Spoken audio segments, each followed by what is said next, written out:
नमस्कार, exam happy by Jharkhand channel में आपका स्वागत है। तो दोस्तों जुड़ चुका हूं मैं यहां पर आप सभी सहायक अध्यापकों के आकलन परीक्षा के उन सभी महत्वपूर्ण प्रश्नों को लेकर के जो आपके सीधे एग्जाम में भिड़ते हैं। तो हम यहां पर आपके लिए सभी राज्यों के महत्वपूर्ण प्रश्नों को लेकर के आते रहते हैं, जिससे कि आप हर राज्य के प्रश्न को देख लीजिए कि किस तरह से यहां पर प्रश्न पूछे जा रहे हैं आपके आकलन परीक्षा में। तो चाहे वो रीजनिंग का हो, चाहे वो मैथ्स का हो, चाहे वो पर्यावरण अध्ययन का हो, राजनीति शास्त्र का हो, भूगोल का, सभी को लेके आ रहे हैं। तो दोस्तों आपको हम बता दें, यदि आप यहाँ पर जो है सभी राज्यों के हुए एग्जाम पेपर को एक बार यदि आप देख लेते हैं, तो आप यहाँ से 100% नहीं 101% आपकी परीक्षा निकल रही है। अब आपको डिसीजन करना है कि आप 1-2 नंबर के लिए पीछे होना चाहते हैं या 1-2 नंबर से आगे होना चाहते हैं। अगर आप 1-2 नंबर से आगे होना चाहते हैं तो आप आज ही हमारे चैनल को देख रहे हैं। आप यहाँ पर चैनल पर टेक्स्ट बुक पर आधारित सारे प्रश्न दिए जा रहे हैं। उसके बाद आपको यहाँ पर छत्तीसगढ़, बिहार, गुजरात सारे राज्यों में हुए आकलन परीक्षा के प्रश्न पत्रों का हल भी आपको करवाया जा रहा है। यदि राहुल ने 2 दर्जन केला 80 रुपए में खरीदा तो 30 केला खरीदने के लिए उससे कितना देना पड़ेगा। तो आप देखिएगा इसी तरह का आपका 2013 में और 2016 में जो जेटेट आया था, एकदम आया था प्रश्न, लेकिन बहुत लोग नहीं बना पाए थे। तो जल्दी जल्दी बनाइएगा, समझ गए, तभी बन पाता है। यदि राहुल ने 2 दर्जन केला 80 रुपए में खरीदा तो 30 केला खरीदने के लिए उसे कितना रुपए देना पड़ेगा। ठीक है, तो देखिए 2 दर्जन केला का मतलब यहाँ पर केला का क्या दे रहा है, केला का संख्या दे रहा है 30 केला, और यहाँ पर क्या दे रहा है, दर्जन दे रहा है। तो दर्जन को आप किस में चेंज कर लीजिएगा, दर्जन को आप चेंज कर लीजिए सबसे पहले यहाँ पर संख्या में। ठीक है, तो 1 दर्जन में कितना केला, 12 केला, तो 2 दर्जन में कितना केला, 24 केला। यानी अब आपका हो गया कि 24 केला का मूल्य कितना है, 80 रुपए। 24 केला का मूल्य 80 रुपए हो गया। ठीक है, तो अब आप 1 केला का निकाल लेंगे तो 1 केला का कितना हो जाएगा, तो 80/24 हो जाएगा ना। अब इसी तरह से आप क्या निकाल लेंगे, तो 30 केला का, तो 30 केला है तो 30 से गुना कर दीजिएगा। यहाँ पर जो कटे काट दीजिएगा, 8 तिरिकी 24 और ये हो गया 8 दूनी 80। ठीक है, और यहाँ पर 3 से ये 10 बार में कट जाएगा ना। तो इस तरह से क्या हो जाएगा, 10 दही हम यहाँ पर 100 हो जाएगा। कितना हो जाएगा, 100, यानी 100 रुपए में आप खरीद सकते हैं। यही हो गया। तो देखिए यहाँ पर बनाया हुआ है, क्या बनाया हुआ, नोट्स बनाया हुआ, जो नोट्स पर 2 दर्जन यानी 24 केला का मूल्य 80 रुपया, 1 केला का मूल्य हो गया देखिए 80/24। अब 30 केला का मूल्य हो गया 80/24 × 30। तो आप यहाँ पर काटेंगे, अगर 8 से काटिएगा, यहाँ पर 10 से देखिए काट रहा है, तो इस तरह से आप काटिएगा तो यहाँ पर आपको 10 और 10 बच रहा है, 100 हो जाएगा। ठीक है, आप काट के देख लीजिएगा ना, या नहीं तो इसको हम आपको दिखाते हैं, फिर से एक बार देख लीजिए। तो क्या हो गया, 80/24 और गुने क्या हो गया, 30, यही हो गया ना। आप यदि 3 से काटिएगा तो 3 से काटिएगा तो देखिए 3 8 24 और 3 दही कितना हो गया, 30 हो गया। अब 8 और 80 है और नीचे 8 है, तो ये 8 से कटेगा कितना बार में, 8 दही 80। अब आपके पास क्या बचा, इधर भी 10 और इधर भी 10, ये दोनों गुना में, तो 10 दही कितना हो गया, 100, यानी 100 रुपये। ठीक है, चलिए अगला प्रश्न देखिएगा। 10 आदमी किसी कार्य को 50 दिन में कर सकते हैं तो 25 आदमी उसी कार्य को कितने दिन में कर सकते हैं। देखिए यह प्रश्न बहुत बार आता है और एसएससी के एग्जाम में तो आप कहिए ही नहीं, बार बार, और ये आपका सभी आकलन में भी पूछा जा रहा है। ठीक है, तो देखिए आदमीन और दिन पर जो आधारित प्रश्न रहते हैं ना, आदमीन और दिन पर, ये दिमाग में रखिएगा, आदमीन और दिन। तो आदमीन के लिए एम का प्रयोग करते हैं मैन, और दिन के लिए डे यानी डी का प्रयोग करते हैं। तो आदमीन और दिन पर जो आधारित प्रश्न रहेगा तो उसका एक बहुत बढ़िया ट्रिक है, उस पर आप याद रख लीजिएगा। क्या होता है, M1D1 इक्वल टू होता है M2D2, यानी पहले आदमी द्वारा किया गया काम और दूसरे आदमी द्वारा किया गया काम, ये आपस में क्या होता है, बराबर होता है। इसी सूत्र पर आप काम कीजिएगा, आपको सारा आदमी और दिन पर आधारित प्रश्न बन जाएगा। ठीक है, तो चलिए देखते हैं यहाँ पर क्या है, 10 आदमी किसी कार्य को 50 दिन में कर सकते हैं। ठीक है, और यहाँ पर देखिए एक पूर्ण विराम हो गया ना, तो यहाँ से समीकरण 1 बनेगा, यहाँ से एक समीकरण बनेगा और फिर यहाँ से स्टार्ट होगा, तो 25 आदमी उसी कार्य को कितने दिन में पूरा करेंगे। यहाँ से दूसरा इक्वेशन बनेगा, तो दूसरा इक्वेशन में कुछ ना कुछ चीज छूटा रहेगा। अगर आदमी दिया हुआ रहेगा तो दिन छूटा हुआ रहेगा, दिन दिया हुआ रहेगा तो आदमी पूछेगा। यही प्रश्न होता है इस पर आधारित, समझे। तो देखिए 10 आदमी किसी कार्य को कितने दिन में कर पा रहा है। अब देखिए 10 आदमी किसी कार्य को 50 दिन में कर सकता है, तो ये पहला इक्वेशन मानना है, शुरू बार जहाँ पूर्ण विराम होता है पहला इक्वेशन।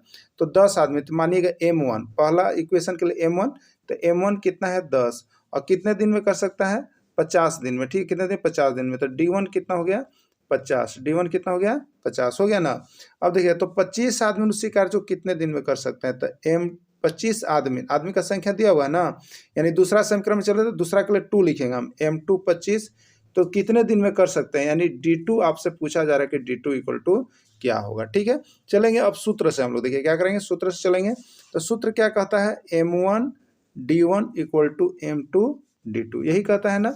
अब देखिएगा M1 D1 equal to M2 D2 होता है, तो M1, ये देखिए M1 है शुरू वाला, तो 10 गुने, अब यहाँ पर D1 है 50 बराबर, अब M2 दिया हुआ है 25 ना, क्या दिया हुआ है 25, और इंटू D2 रह जाएगा। ठीक है, अब एक चीज़ याद रखिएगा, जब दोनों तरफ आपस में गुना में हो तो हम ऊपर ऊपर काट सकते हैं, इसको बट्टा में ले जाने का कोई आवश्यकता नहीं है। ठीक है, तो देखिए यहीं पर काट देंगे इसको, हम क्या करेंगे, यहीं पर इसको काटेंगे। तो 25 से ये 50 कितना बार में कट गया, 2 बार में कट गया ना, और कुछ बच रहा नहीं, बच रहा। तो इधर कितना हो गया, 10 दूनी 20, क्या हो गया आपका 20, और बराबर क्या हो गया D2। ठीक है, यानी आपको निकल गया कि कितने दिन में काम होगा, तब 20 दिन में उस काम को पूरा कर सकेंगे, यानी 25 आदमी उस काम को कितने दिन में पूरा करेंगे, 20 दिन में करेंगे, यही इसका राइट आंसर होगा। तो इस तरह से आप सोल्व जब करेंगे ना, तो आपको बहुत जल्द बन जाएगा। ठीक है, तो इसका राइट आंसर बी हो जाएगा। चलिए यहाँ पर देखिए, नोट्स वाले के लिए आप सभी के लिए दिया हुआ है, M1 D1 बराबर M2 D2, तो 10 गुने 50 बराबर 25 गुने D2, 20 बराबर D2, यानी उसको कार्य करने में 25 आदमी को 20 दिन लगेंगे। तो आपको बता दे रहे दोस्तों, सब चीज ट्रिक ले दे रहे हैं, चाहे आप हिस्ट्री पढ़िएगा उसमें ट्रिक पड़ेगा, आप ज्योग्राफी पढ़िएगा उसमें ट्रिक मिलेगा, पर्यावरण अध्ययन पढ़ रहे हैं उसमें आपको ट्रिक मिल रहा है, मैथ में मिल रहा है, रीजनिंग में, सारा चीज़ आपको ट्रिकली हम दे रहे हैं, और बहुत ही चीप रेट पर आपको सारे नोट्स और PDF मिल रहे हैं। तो अभी की अभी आप जुड़ने का प्रयास कीजिएगा, समय बहुत कम है, लेकिन कम समय में भी आप अगर इस नोट्स को देख लेते हैं तो आपको यहाँ से बता दें कि 100% आपका रिजल्ट आ रहा है। ठीक है, और नहीं जुड़ते हैं तो आप कैसे तैयारी कर रहे हैं, सभी बहुत से चैनल वाले हैं जो बहुत ही झांसा देते हैं। ठीक है, आपको सही चीज़ देते नहीं है। अगर आपको यहाँ पर टीचर बनना है तो टीचर के लिए ये सफिशिएंट मटेरियल है आपको टेक्स्ट बुक, लेकिन बहुत लोग जो है सिर्फ बाहर से देते हैं और वो आता नहीं है ना। तो आप टेक्स्ट बुक आधारित सारे प्रश्न को जरूर देख लीजिएगा, जो कि यहाँ पर सफिशिएंट आपको मिल रहा है, कहीं भी जाने की आवश्यकता नहीं है। 25 आदमी किसी कार्य को 60 दिन में पूरा करते हैं, तो 75 दिन में कार्य जब पूरा करना हो तो कितने आदमी काम पर लगे थे। ठीक है, चलिए देखिए, अभी आपको बताया था आदमीन और दिन, इसी पर आधारित है ना, ध्यान दीजिए, आदमीन और दिन वाला रह गया। तो यहाँ पर ये शुरू इक्वेशन यहाँ पर करते हैं, बताया शुरू इक्वेशन समाप्त हुआ, शुरू के इक्वेशन समाप्त हुआ, तो ये हो गया M1 और ये हो गया आपका D1। ठीक है, अब दूसरा का ले, तो दिन दिया हुआ है यानी D2। ठीक है, D2 दिया हुआ है, और कितना आदमी लगेगा यानी M2 आपसे पूछ रहा है, यही ना। तो चलिए सूत्र पर चलते हैं और बहुत जल्द इसको बनाते हैं हम लोग। क्या करेंगे, तो देखिए आपको यही हो गया, M1 हो गया 25 इंटू यहाँ पर 60 बराबर क्या हो जाएगा 75 इंटू, और यहाँ पर D2 आप M2 पूछ रहा है आदमी, तो आदमी के लिए हम लिख दिए M2। ठीक है, जो पूछा है यहाँ पर लिख दिए। अब देखिएगा, तो काट दीजिए, अगर ऊपर ऊपर काटना चाहते हैं तो आप काट दीजिए। तो कैसे काटेंगे हम लोग, तो देखिए गुना में रहता है तो ऊपर ऊपर हम लोग काट सकते हैं। तो 25 से कितना बार में कटेगा, 3 बार में कटेगा। ठीक है, 25 तिया 75 हो गया। अब देखिए 3 से फिर इधर भी कटेगा, 3 से कितना बार में कट जाएगा, इधर 20 बार में 60 कट जाएगा ना, 20 हो गया। तो क्या बचा, M2 इधर बचा और इधर 20 बचा, यानी 20 बराबर हो गया M2। ठीक है, यानी 20 आदमी लगे होंगे, अगर उस कार्य को पूरा करना होगा 75 दिन में, तो 20 आदमी लगने का आवश्यकता पड़ेगा। ठीक है, तो इस तरह से यहाँ पर आपको बन जाता है। तो ये सूत्र को आप लोग देख लीजिएगा और समझ लीजिएगा, और दिक्कत हो तो कॉल कर लीजिए। ठीक है, नोट्स के लिए यहाँ पर बनाया हुआ है। अगला देखिए, 15 आदमी किसी कार्य को मिलकर 60 दिन में पूरा करते हैं। एकदम इस पर बहुत प्रश्न आए, सभी बिहार आकलन का, यूपी आकलन का, छत्तीसगढ़ सब में पूछा है। 15 आदमी किसी कार्य को मिलकर 60 दिन में पूरा कर सकते हैं। देखिए यहाँ पर एक इक्वेशन हो गया, तो 30 आदमी उसी कार्य को कितने दिन में पूरा कर सकते हैं। तो अब बहुत आप फास्ट भी बना सकते हैं। ठीक है, आपको हमने सूत्र बता दिया है, आप समझ भी गए होंगे, जो समझ गए होंगे उनके लिए क्या होगा, तो ऊपर M1 हो गया, M1 15 हो गया, और D1 होगा, D1 60 हो गया, और उसके बाद M2 होगा, तो M2 कितना हो गया 30 आदमी। ठीक है, 30 हो गया, और D2 तो D2 यहाँ पूछ रहा है कितने दिन में पूरा कर सकते हैं, तो D2 हो गया। अब ऊपर ही काट लीजिए, तो देखिए 30 दूनी कितना हो गया 60 हो गया ना। अब क्या बचा 15 दूनी 30, तो 30 बराबर कितना हो गया D2 ना, यानी कितने दिन में पूरा कर सकते हैं काम को, तो 30 दिन में पूरा कर सकते हैं, यही इसका राइट आंसर हो गया। ठीक है, तो 30 इसका आंसर होगा। आप लोग भी बना लिए होंगे, और दिक्कत है तो जरूर बताइएगा हमें, और नोट्स जरूर परचेज कर लीजिएगा। उत्पादन का कारखाना या खाद्य फैक्ट्री किससे कहा जाता है, सूखी पत्तियों को हरी पत्तियों को, सूखी लकड़ी को, हरी लकड़ी को। ठीक है, देखिए कहा जा रहा है भोजन उत्पादन का कारखाना या खाद्य फैक्ट्री किससे कहा जाता है। ठीक है, भोजन का जो उत्पादन करते हैं, तो यहाँ पर भोजन का उत्पादन सूखी पत्तियों से होता है, हरी पत्तियों से होता है, सूखी लकड़ी से है, हरी लकड़ी से, किससे होता है आपको बताना। देखिए यह प्रश्न आपका सबसे पहले यूपी टेट में तो 2 बार आया है, सीजी टेट में 3 बार आया है, और आपको बता दिए बिहार आकलन में 2 बार आया है। ठीक है, अब आप देखिए यह प्रश्न आया हुआ है, लेकिन ये एनसीईआरटी टेक्स्ट बुक का है, तो ये कहाँ से, किस एक्सरसाइज का है, अब देख लीजिए। देखिए क्लास 7 का है, एक्सरसाइज 1 है, विज्ञान और पौधों में पोषण, इस पार्ट से आया हुआ था। देखे ना, तो आपको यहीं से पूछ रहा है, जितना पाठ्यक्रम पर आधारित प्रश्न है, ये सिर्फ यहीं की बात नहीं कर रहे हैं, आपको अदर स्टेट में भी आ रहा है। तो आप सभी ऐसे नोट्स के लिए हमारे साथ जरूर जुड़ जाइएगा और जरूर पढ़ लीजिए, क्योंकि हम आपको सारे चैप्टर वाइज आपको हम दे दे रहे हैं यहाँ पर, जो भी इंपॉर्टेंट क्वेश्चन आपको निकल रहा है और जो आपके किताब में दिए हुए, आप किताब में जाकर के देख भी लीजिएगा। ठीक है, और जिनके पास किताब अवेलेबल नहीं है या किताब का नहीं पढ़ सकते, वो हमारे साथ जुड़ जाइए, आपको 101% सफलता मिल रहा है यहाँ पर। ठीक है, तो देखिए होता क्या है आपको बता दें, भोजन उत्पादन का जो कारखाना होता है वो हरी पत्तियों को कहा जाता है, क्योंकि हरी पत्तियों के द्वारा ही जो होता है यहाँ पर भोजन का निर्माण किया जाता है। ठीक है, देखिए लिखा हुआ है भोजन का उत्पादन या संश्लेषण हरी पत्तियों में होता है, इसीलिए हरी पत्तियों को खाद का उत्पादन या खाद फैक्ट्री भी कहा जाता है। ठीक है, चलिए अगला है, हरे पौधों की पत्तियों में, हरे पौधों की पत्तियों में एक प्रकार की संरचना पाई जाती है, हरे पौधे की पत्तियों में एक प्रकार की संरचना पाई जाती है, उससे क्या कहते हैं, हरित लवक कहते हैं, क्लोरोप्लास्ट कहते हैं, ए और बी दोनों, या कोई नहीं। देखिए हरे पौधे की जो पत्तियां होती है ना, इस तरह से जो पत्तियां आपकी होती है, ठीक है, ये पत्ती हो गई, इस तरह से पत्तियां जो आपकी होती है इस तरह से, उसमें क्या होता है, एक प्रकार की संरचना पाई जाती है, इस तरफ देखिएगा एक तरह की संरचना पाई जाती है, ऊपर वाले परत पाई जाती है ना, तो इसमें इसको परत को क्या कहते हैं। ठीक है, तो भोजन उत्पादन ये अपना प्रकाश संश्लेषण ग्रहण करती है, तो इसी का नाम देखिए हरित लवक है। क्या है, हरित लवक है, और इसी का नाम भी देखिए क्लोरोप्लास्ट है। ठीक है, क्या है, क्लोरोप्लास्ट है, यानी हरित लवक का नाम ही क्लोरोप्लास्ट है, या क्लोरोप्लास्ट का नाम ही हरित लवक है, यानी ए और बी दोनों हो जाएगा। ठीक है, ए और बी दोनों हो जाएगा। ठीक है, देखिए लिखा हुआ है हरित लवक को ही क्लोरोप्लास्ट कहा जाता है। क्लोरोप्लास्ट में एक हरे रंग का वर्णक पाया जाता है। ठीक है, क्लोरोप्लास्ट, क्लोरोफिल जो है उसमें हरे रंग का वर्णक पाया जाता है, तभी प्रकाश संश्लेषण की प्रक्रिया होगी। कहते हैं उससे क्या कहते हैं, क्लोरोफिल, सोलर परत, या कोई नहीं। ठीक है, तो क्लोरोप्लास्ट में एक हरे रंग का वर्णक जो ऊपर वाला पाया जाता है उसको हम लोग क्लोरोफिल कहते हैं, क्योंकि इसी से प्रकाश का संश्लेषण होता है और खाद्य प्रक्रिया भोजन बनता है, तो इसको क्या कहेंगे, क्लोरोफिल, यानी यह भराएगा क्लोरोफिल भरा जाएगा। ठीक है, राइट आंसर ए हो जाएगा। अगला क्लोरोफिल पाया जाता है, क्लोरोफिल कहाँ कहाँ पाया जाता है आपको बताना है, पूछा जा रहा है क्लोरोफिल कहाँ कहाँ पाया जाता है, सिर्फ पौधों में, सिर्फ जंतुओं में, दोनों में, या कोई नहीं। ठीक है, तो क्लोरोप्लास्ट जो पाया जाता है या क्लोरोफिल जो पाया जाता है वो सभी जगह नहीं पाया जाता है, वो सिर्फ किस में पाया जाता है, पौधों में पाया जाता है, और उसमें भी किस में, तो हरे पौधों में, किस में पाए जाते हैं, हरे पौधों की पत्तियों में पाए जाते हैं। बात समझ गए, तो क्लोरोफिल कहाँ पाया जाता है, सिर्फ पौधों में पाया जाता है, जंतुओं में नहीं होता है, दोनों में नहीं होता है, कोई नहीं होता है। ठीक है, तो पौधों में पाए जाते हैं, और वो किस प्रकार के पौधे, हरे पौधों में पाए जाते हैं, और उनकी सभी पत्तियों में मौजूद रहते हैं। ठीक है, चलिए अगला देखिएगा,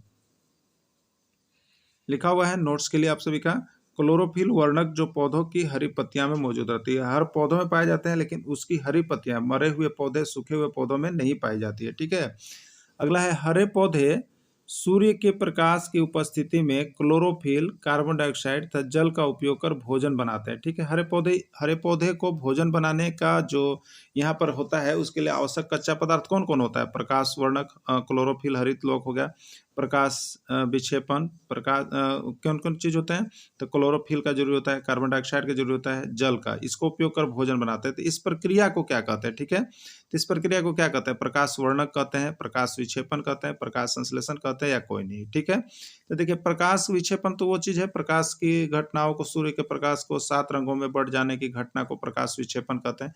लेकिन प्रकाश संश्लेषण क्या कहते हैं, तो हरे पेड़ पौधे जिस विधि द्वारा अपना भोजन बनाते हैं, निर्माण करते हैं, उसी प्रक्रिया को हम लोग क्या कहते हैं, प्रकाश संश्लेषण।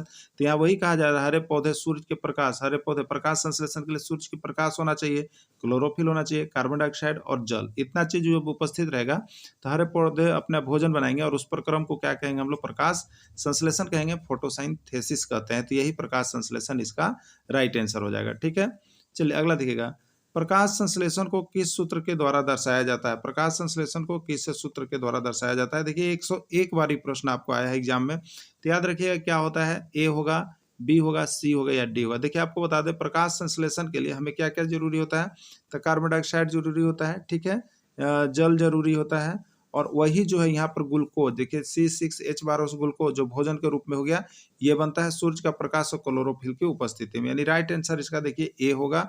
ए को आप समीकरण को याद कर लीजिएगा, 2 बार 4 बार लिख लीजिएगा, आपका यहाँ के बाद एकदम क्लियर हो जाएगा। ये बहुत बार प्रश्न आता है कि प्रकाश संश्लेषण को किस सूत्र के द्वारा दर्शाया जाता है ना, देख लीजिएगा आप लोग सभी, ठीक है। पोषण की वह विधि जिसमें सजीव अपना भोजन स्वयं बना सकते हैं क्या कहलाता है, ठीक है। जैसे हम लोग कुछ जीव ऐसे होते हैं जो भोजन बनाने के लिए दूसरों पर निर्भर रहते हैं, उनका मटेरियल दूसरों पर निर्भर करता है, ठीक है।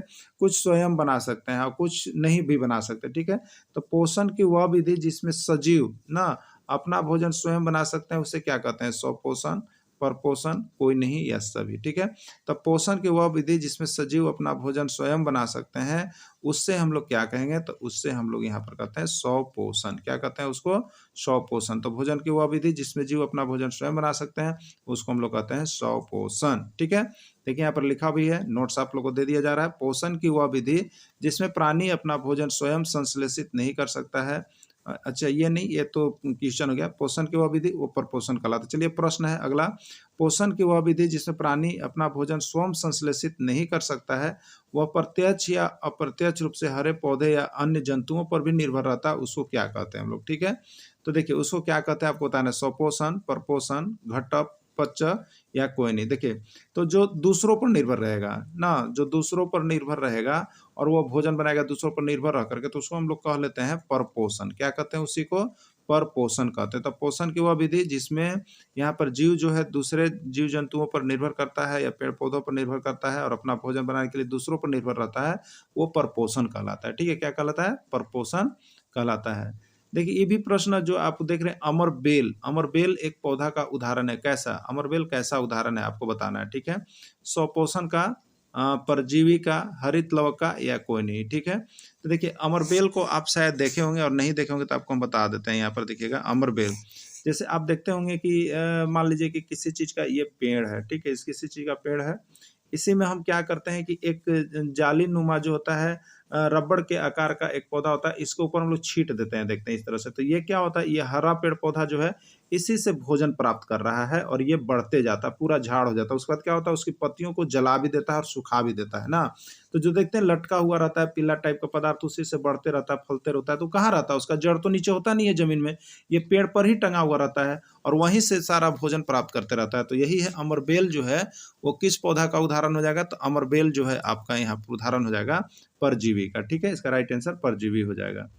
परजीवी पोषण का उदाहरण है, परजीवी पोषण का उदाहरण है अमरबेल, आकाशबेली या रैफ्लेसिया। कौन है अमरजीवी पौधा का उदाहरण, तो देखिए आपको बता देते हैं परजीवी जो पोषण का उदाहरण है ना, वो अमरबेल तो अभी आपने देखा कि है ही, क्योंकि वह क्या होता है दूसरे के पेड़ पर लटका हुआ रहता है और सिर्फ क्या करते रहता है, तो आपको यहाँ पर भोजन प्राप्त करते रहता है। उसी तरह से आकाशबेली है, रैफ्लेसिया है, ये सब भी उसी तरह के पौधे हैं, यानी इसका राइट आंसर हो जाएगा सभी। क्या हो जाएगा इसका राइट आंसर, सभी हो जाएगा, ठीक है। चलिए अगला देखिएगा, जिसमें प्राणी अपना भोजन जीवित प्राणियों के शरीर से करता है परजीवी पोषण कहलाता है, ठीक है। परजीवी पोषण, परजीवी का क्या हो गया परिभाषा, तो जीवित प्राणियों के ना भोजन प्राप्त करेगा, लेकिन किससे, जीवित प्राणियों से करेगा, तो उसको हम लोग क्या कहेंगे, यहाँ पर परजीवी पोषण कहेंगे, ठीक है। अब देखिएगा यहाँ पर अगला है मृत जीवी पोषण का उदाहरण। देखिए परजीवी था और ये है मृत जीवी। मृत परजीवी मतलब कि जीवित शरीर से अपना भोजन प्राप्त करता है, जीवित शरीर से अपना भोजन प्राप्त करता है, ठीक है। अब मृत जीवी का मतलब क्या है, मृत जीवी पोषण में कौन कौन आएगा बताना है, फफूंद आएगा, कुकुरमुता आएगा, मशरूम आएगा या सभी आएगा। देखिए तो मृतजीवी में जो पोषण होता है वो मृत पेड़ पौधे या जीव जंतुओं से अपना भोजन प्राप्त करते हैं, ठीक है। जीवित से जो प्राप्त करता है उसको परजीवी, लेकिन यहाँ पर जो मृतजीवी पोषण है वो मृत पेड़ पौधे या जीव जंतुओं से अपना भोजन प्राप्त करके यदि वो बढ़ता है, फलता है, फूलता है, तो उसको मृतजीवी पोषण कहते हैं। उसमें कौन आता है, फफूंद आता है कि कुकुरमुता आता है कि मशरूम आता है या सभी होता है। तो आप देखिएगा ये सभी, जैसे फफूंद की बात कर लीजिए, कुकुरमुता की बात कर लीजिए, मशरूम, ये सभी मृत जीव जंतुओं से अपना भोजन प्राप्त करते हैं और वो अपना बनाते हैं जिसको खाया जाता है। ठीक है, तो ये मशरूम तो हम लोग खाते ही हैं। तो ये आप देखिएगा सूखे पत्ते हो गए, जहाँ पर सड़े गले पत्ते बहुत ज़्यादा होते हैं, गोबर होते हैं, वहीं पर ये सारा चीज़ें ज़्यादा करके खास करके निकलता है। तो ये सभी मृत जीव जंतुओं से अपना भोजन प्राप्त करते हैं, इसलिए इसको मृत जीवी पोषण के अंतर्गत रखा जाता है। ठीक है, देखिए अपना यहाँ लिखा हुआ भी, नोट्स भी लिखा हुआ है, जिसमें प्राणी अपना भोजन मृत एवं विघटित जैविक पदार्थों से प्राप्त करते हैं, मृत जीवी पोषण कहलाता है। उसको हम लोग क्या कहते हैं? मृत जीवी पोषण कहते हैं। ऐसे पौधे जो कीटों को अपने भोजन के रूप में ग्रहण करते हैं, ऐसे पौधे जो कीटों को अपने भोजन के रूप में ग्रहण करते हैं, कहते हैं, क्या कहते हैं? जो कीटों को, स्वपोषी, परपोषी, कीटभक्षी पौधा या कोई नहीं। ठीक है, तो देखिए ऐसे पौधे जो कीट को अपना भोजन बनाते हैं, कीटों को ना रूप में ग्रहण करते हैं। कुछ ऐसे पौधे हैं जिसको आपको दिखाएंगे, आप किताब में देखे भी होंगे, जो कीट को अपना भोजन बनाते हैं और उसी को भोजन के रूप में लेते हैं। वो क्या कहलाते हैं? स्वपोषी। तो स्वपोषी तो है कि जो अपना भोजन स्वयं बनाता है, परपोषी जो अपना भोजन के लिए दूसरों पर निर्भर रहता है।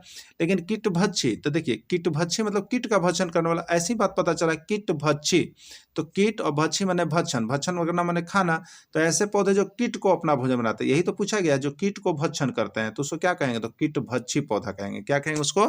कीटभक्षी पौधा के नाम से जानते हैं। ठीक है, देखिए अगला है, वह पौधा जो कि कीटों को अपने भोजन के रूप में ग्रहण करता है, कहते हैं। वह पौधा जो कीटों को अपने भोजन के रूप में करता है, उन्हें कहते हैं। वह पौधा जो कि कीटों को अपने भोजन के रूप में ग्रहण करता है, उन्हें क्या कहते हैं? घटपर्णी या कलश पौधा, बेंडुला, कैंडिला या कोई नहीं। देखिए आपको हम बता देते हैं, जो कीट के रूप में भोजन ग्रहण करता है पौधा, उस पौधा का नाम देखिए घटपर्णी या कलश पौधा या पीचर प्लांट के नाम से जाना जाता है। देखिए वो पौधा किस प्रकार का होता है, तब किताब में देखिएगा इस तरह का वो पौधा जाली नुमा बना हुआ रहता है, इस तरह का। और यहाँ पर देखिएगा, यहाँ पर जो कीट बैठता है, तो इसको क्या करता है? जैसे ही बैठता है तो पौधा का जो यहाँ पर जालीनुमा संरचना रहता है वो नीचे गिर जाता है, पौधा नीचे आ जाता है, कीड़ा नीचे, और यहाँ ये इसको आहार बना लेती है। तो ये घटपर्णी है या कलश पौधा है या पीचर प्लांट है, ये जो है कीटभक्षी पौधा है। एकदम याद रखिएगा, इसमें बहुत बार आया है, आपको बता दे रहे हैं।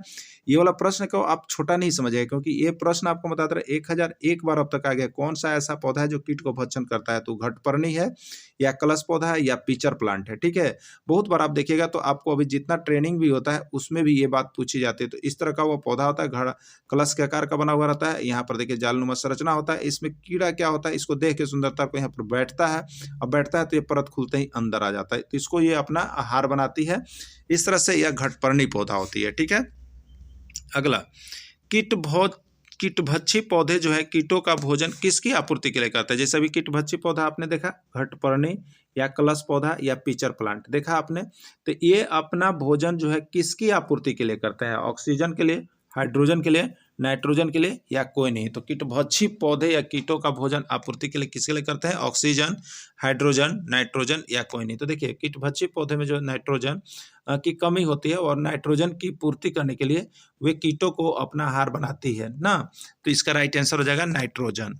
अगला है इसमें से किनमें क्लोरोफिल उपस्थित रहता है? इसमें से किनमें क्लोरोफिल उपस्थित रहता है ना, किसमें से किसमें क्लोरोफिल उपस्थित नहीं रहता है? देखिए आप लोग से बहुत बार प्रश्न पूछा जाता है कि इसमें से किसमें क्लोरोफिल उपस्थित रहता है, आपको बताना रहता है। तो देखिए ध्यान दीजिएगा, नहीं वाला बहुत ज़्यादा करके आपको यहाँ पर बोलता है प्रश्न ना, नहीं बोलने के बाद बहुत ज़्यादा टेंशन हो जाता है।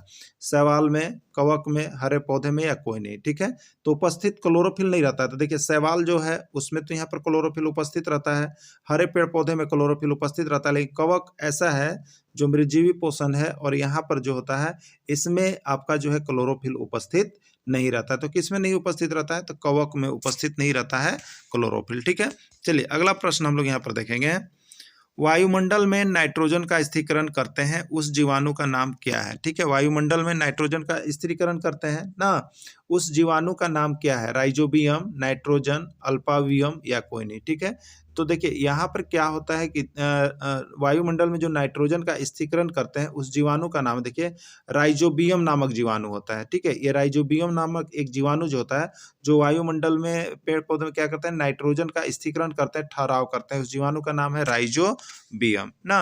अगला देखिएगा, राइजोबियम नामक जीवाणु पाया जाता है, कहाँ पर पाया जाता है? राइजोबियम नामक जीवाणु कहाँ पाया जाता है? चना में, मटर में, अरहर में, मूंग में, दलहन पौधे की जड़ में या सभी में? देखिए, तो राइजोबियम नामक जो जीवाणु होता है वो क्या होता है, तो हरे क्या होता है, हरे यहाँ पर जो होते हैं दलहन ना, दलहन हरे दलहन के पौधों में पाया जाता है कि जड़ों में पाया जाता है, ठीक है। जो दलहन दाल वाले जितने भी पदार्थ हैं उनकी जो जड़ें नीचे बनी हुई रहती है वो क्या होते हैं, उसमें राइजोबियम नामक जीवाणु पाया जाता है। और ये क्या करता है, तो ये मिट्टी को उर्वर भी बनाता है। अगर एक बार आप दलहनी पौधे लगाएं और एक बार यहाँ पर दूसरे पौधे लगाएं तो ये पौधे का विकास बहुत ज्यादा होता है, क्योंकि उसमें नाइट्रोजन का उपस्थिति रहता है और राइजोबियम नामक जीवाणु नाइट्रोजन की पूर्ति करता है, ठीक है।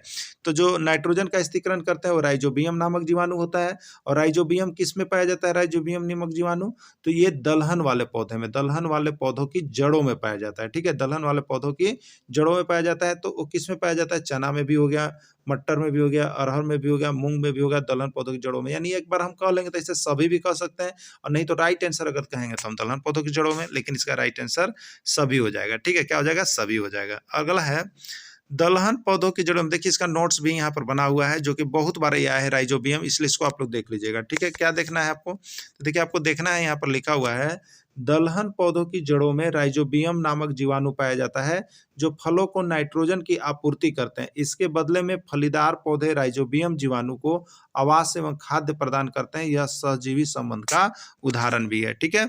चलिए अगला देखिएगा, प्रकाश संश्लेषण में हरे पौधे, प्रकाश संश्लेषण में हरे पौधों द्वारा वातावरण से ली जाने वाली गैस का क्या नाम है, ठीक है। जब प्रकाश संश्लेषण की प्रक्रिया होते रहती है तो वे वायुमंडल से कौन सी गैस लेते हैं, आपको बताना है। देखिए वायुमंडल से कौन सी गैस लेते हैं, ये 101 बार आया हुआ प्रश्न है, बार बार पूछता है कि हरे पेड़ पौधे जब प्रकाश संश्लेषण की क्रिया करते हैं तो वातावरण से कौन सी गैस वो लेते हैं, मतलब वो ग्रहण करते हैं, कौन सी गैस ग्रहण करते हैं, ऑक्सीजन, नाइट्रोजन, कार्बन डाइऑक्साइड, या इसमें से कोई नहीं, कौन सी गैस ग्रहण करते हैं, ठीक है।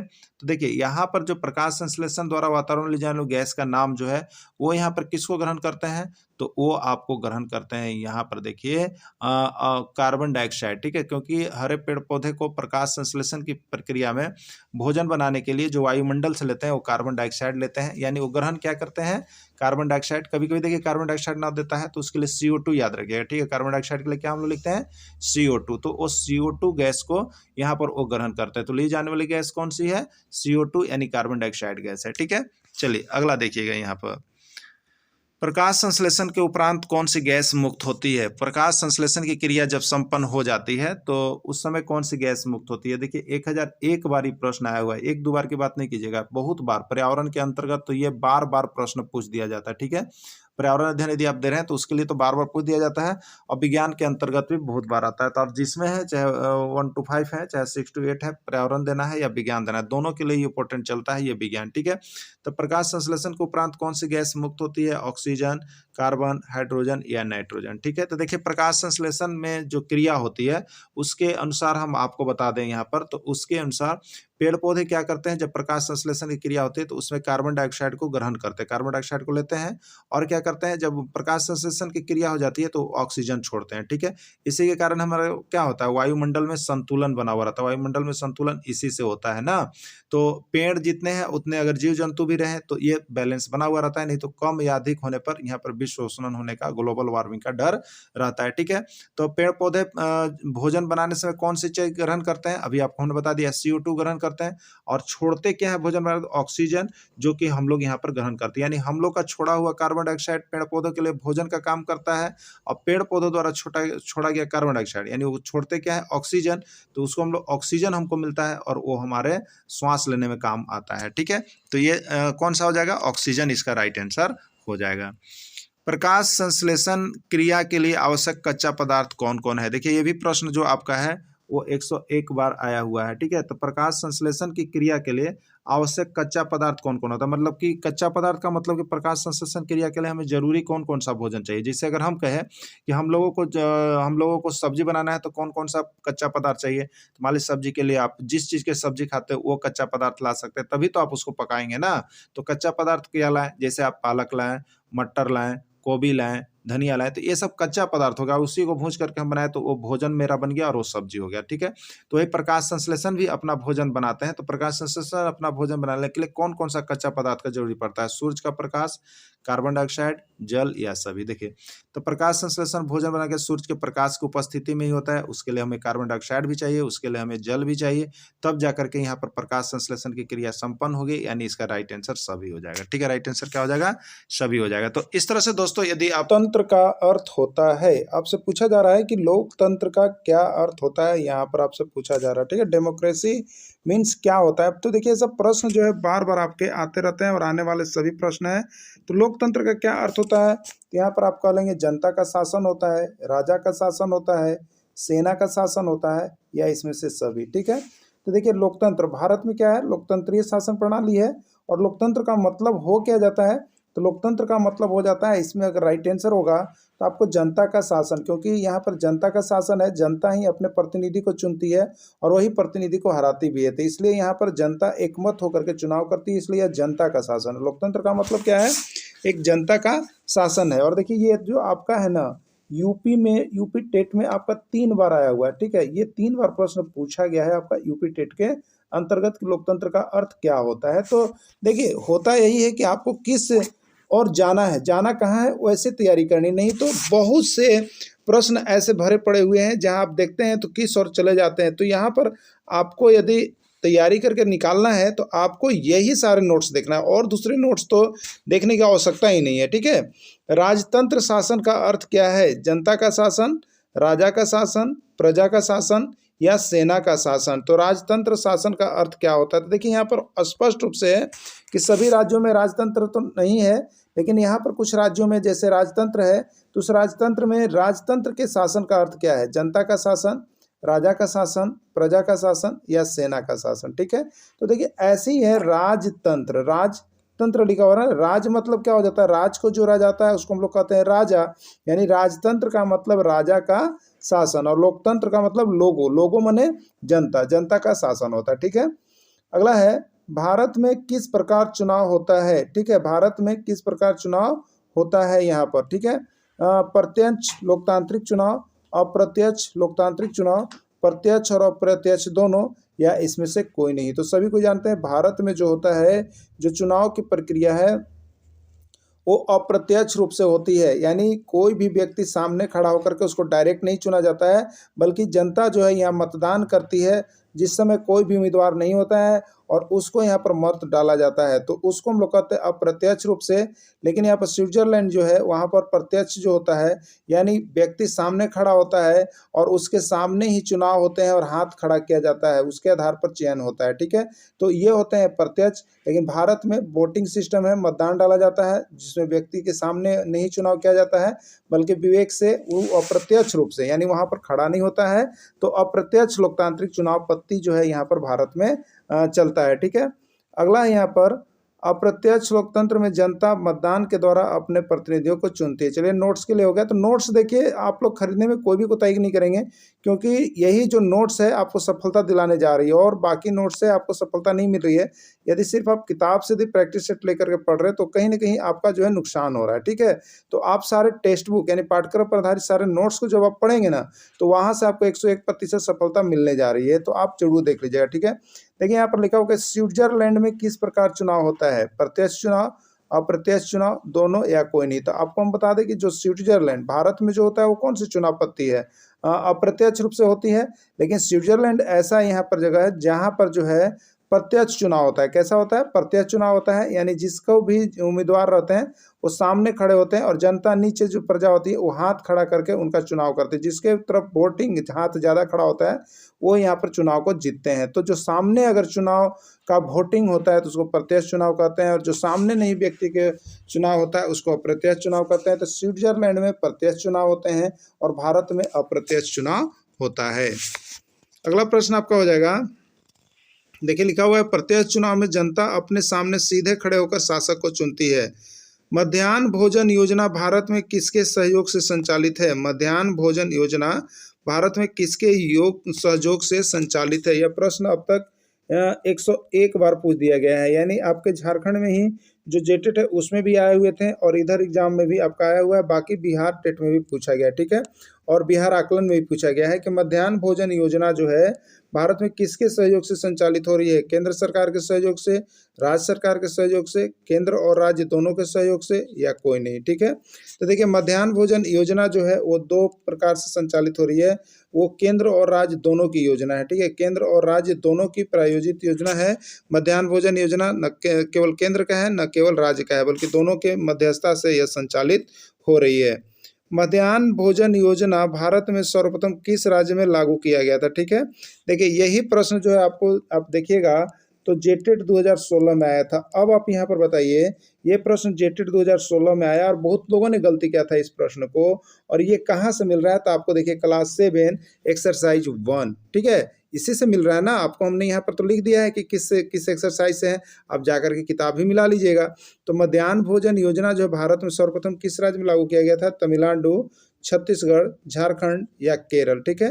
तो देखिए मध्याह्न भोजन योजना, मिड डे मील योजना जो है सर्वप्रथम भारत के तमिलनाडु राज्य में लागू किया गया था। किसमें किया गया था? तमिलनाडु राज्य में लागू किया गया था। तो इस तरह से आप देखिएगा तो जेटेट में भी आपको यहीं से पूछा जाता है और आपको सारे नोट्स यहीं से पढ़ना है, ठीक है। यहीं से पढ़ करके आपको सफलता जरूर मिल जाएगी। आगे देखिएगा यहाँ पर मध्याह्न भोजन योजना किस उद्देश्य से लागू किया गया था? आखिर जो मिड डे मील है, जो मध्याह्न भोजन योजना जो हम लोग के स्कूलों में चलाई जा रही है, आखिर उसका उद्देश्य क्या था? क्यों मध्याह्न भोजन योजना लागू किया गया था? तो है बच्चों का नामांकन बढ़ाने के लिए, ऑप्शन दिया हुआ है बच्चों का नामांकन बढ़ाने के लिए, बी में है बच्चों की उपस्थिति बढ़ाने के लिए, सी में है बच्चों का पोषण स्तर में सुधार करने के लिए, और डी में है सभी। तो देखिए इसका राइट आंसर जो हो जाएगा वो आपका सभी हो जाएगा, क्योंकि मध्याह्न भोजन योजना लागू करने का सिर्फ एक मकसद नहीं था, विभिन्न उद्देश्यों से मध्याह्न भोजन योजना को लागू किया गया है।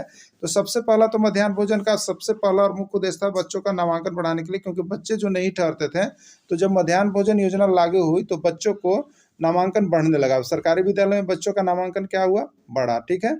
दूसरा क्या है? बच्चों की उपस्थिति बढ़ाने में, ठीक है। तो यहाँ पर क्या हुआ? अब मध्याह्न भोजन योजना जब आ गई तो बच्चों की उपस्थिति भी बढ़ने लगी। और तीसरा बच्चों का पोषण स्तर, यानी अब देखिएगा तो अभी जो आपका मिड डे मील में बहुत ज़्यादा सुधार किया जा रहा है। आपको हर दिन यहाँ पर अंडा देने की बात कही जा रही है, फल देने की बात कही। इससे क्या हो रहा है?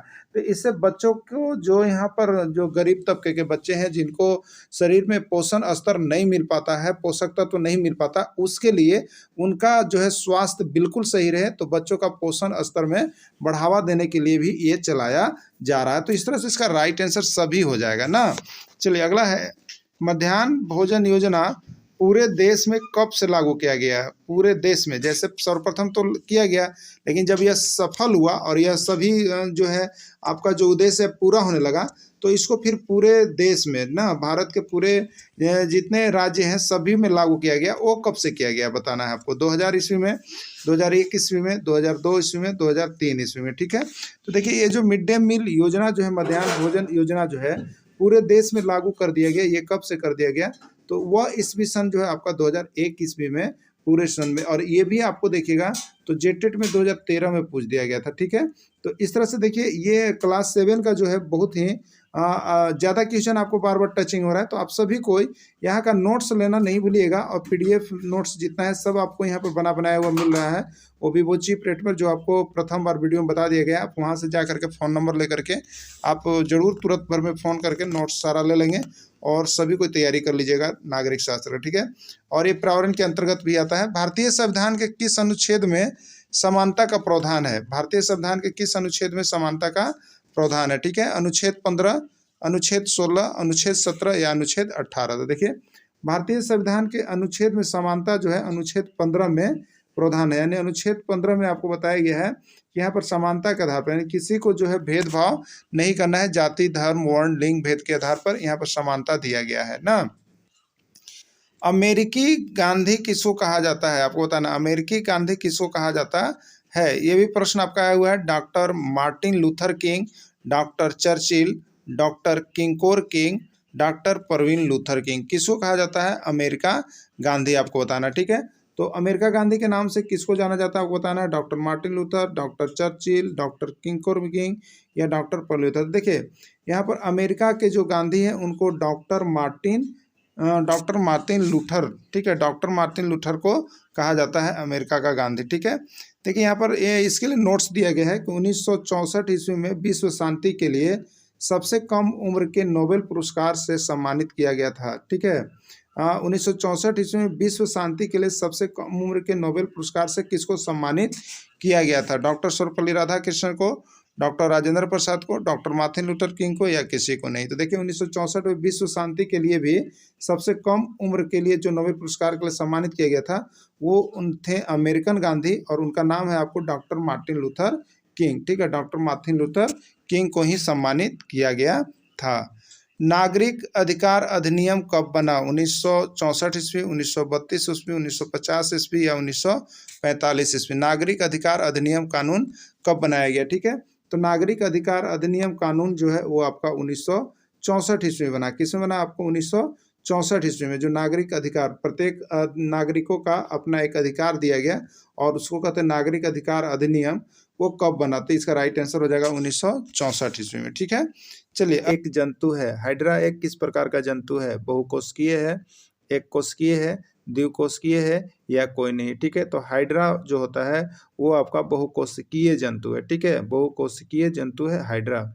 मनुष्य में भोजन का पाचन आरंभ होता है कहाँ से? मुख से, छोटी आंत से, बड़ी आंत से, किसी से नहीं। मनुष्य में भोजन का पाचन जो है आरंभ कहाँ से होता है? मुख से, छोटी आंत से, बड़ी आंत से, या किसी से नहीं? किससे होता है? देखिए आपको हम बता दें, ये प्रश्न जो है अब तक 1001 बार आपका जो है आ चुका है। पर्यावरण अध्ययन के अंतर्गत या शिक्षक बहाली में कहिए या रेलवे बहाली में 1001 बार आया है, ठीक है, कि मनुष्य में भोजन का पाचन का आरंभ कहाँ से होता है? तो इसका राइट आंसर क्या हो जाएगा?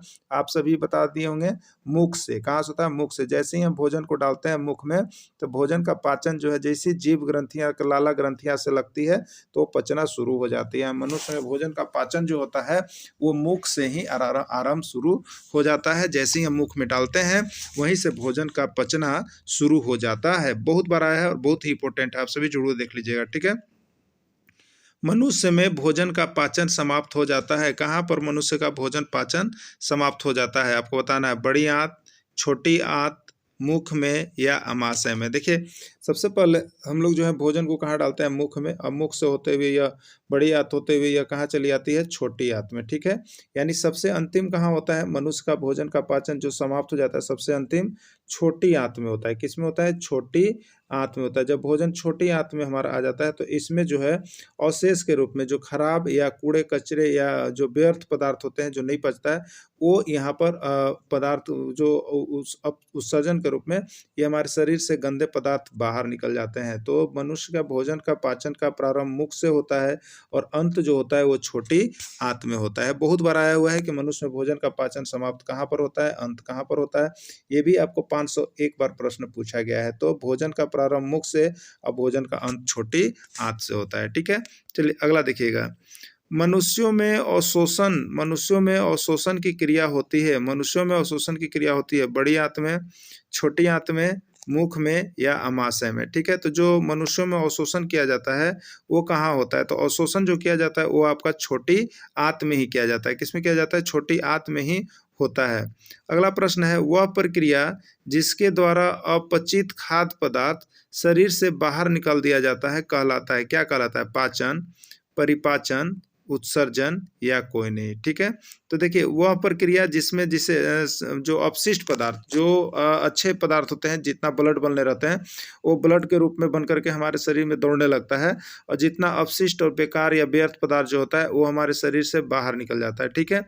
तो शरीर से जो बाहर निकल जाता है तो उसको हम लोग क्या करते हैं? त्याग करते हैं या उत्सर्जन, उसको निकालते हैं, ठीक है। तो उसको बाहर निकालने की प्रक्रिया जो होती है उसको हम लोग कहते हैं उत्सर्जन। मल का त्याग करना, क्या कहते हैं? त्याग करना यानी उत्सर्जन करना, ठीक है। तो इसमें राइट आंसर क्या हो जाएगा? आपका उत्सर्जन हो जाएगा। अगला प्रश्न है आपका, दूध के दांतों की संख्या कितनी होती है? जिस समय बच्चा जब रहता है तो उसके दूध के दांत होते हैं, तो उसके दूध के दांतों की संख्या होती कितनी है आपको बताना है। 15, 20, 25 या 32? तो दूध के दांतों की संख्या कितनी होती है? तो दूध के दांतों की संख्या बहुत बार प्रश्न आया हुआ है, 1001 बार प्रश्न आ गया है दूध के दांत की संख्या, इसलिए आप लोग भी याद रखिएगा। दूध के दांतों की संख्या जो होती है वो 20 होती है। कितनी होती है? 20 होती है दूध के दांतों की संख्या जो माना गया है। अस्थायी दांतों की संख्या कितनी होती है? अस्थायी दांत की संख्या कितनी होती है? 20 होती है, 22 होती है, 32 होती है, 28 होती है। कितनी होती है अस्थायी दांत की संख्या? तो इसका राइट आंसर क्या होगा? तो जो हमारे यहाँ अस्थायी दांत होते हैं उसकी संख्या कितनी होती है? 32 होती है। आपका भी राइट आंसर आ रहा होगा। चलिए, जिससे आंसर आते जा रहा है और आप इस तरह का प्रश्न देख रहे हैं, ये सब प्रश्न आपको किसी प्रैक्टिस सेट में नहीं मिलने वाला है। ये सिर्फ आपको एनसीईआरटी का जो नोट्स है वही मिलने वाला है। तो एनसीईआरटी का नोट्स तो पढ़ना कोई भी कभी भी नहीं भूलिएगा। सब कोई नोट्स यहाँ परचेज करके डेली के लिए जुड़ जाइएगा, क्योंकि परीक्षा में भी समय है। आप जुड़ करके बहुत ही अच्छी तरह से तैयारी कर सकते हैं। मनुष्य के जीवन काल में दांत कितनी बार निकलता है? 1 बार, 2 बार, अनंत बार या कोई नहीं? ठीक है, तो मनुष्य के जीवन काल में दांत जो होता है कितने बार निकलता है? 1 बार, 2 बार, 3 बार या अनंत बार? कोई बार नहीं। ठीक है, बहुत बार।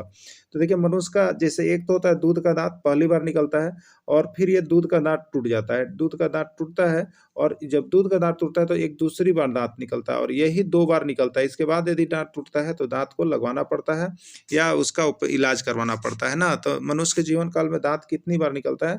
सिर्फ और सिर्फ 2 बार निकलता है। ठीक है, कितनी बार निकलता है? सिर्फ और सिर्फ 2 बार निकलता है। जीभ का मुख्य कार्य क्या है? आपको बताना है कि हमारा जो जीभ हम मिला हुआ है, टंग मिला हुआ है, उसका मुख्य कार्य क्या है? ये भी आपको जो है यहाँ पर जेटेट में पूछा गया था, समझे?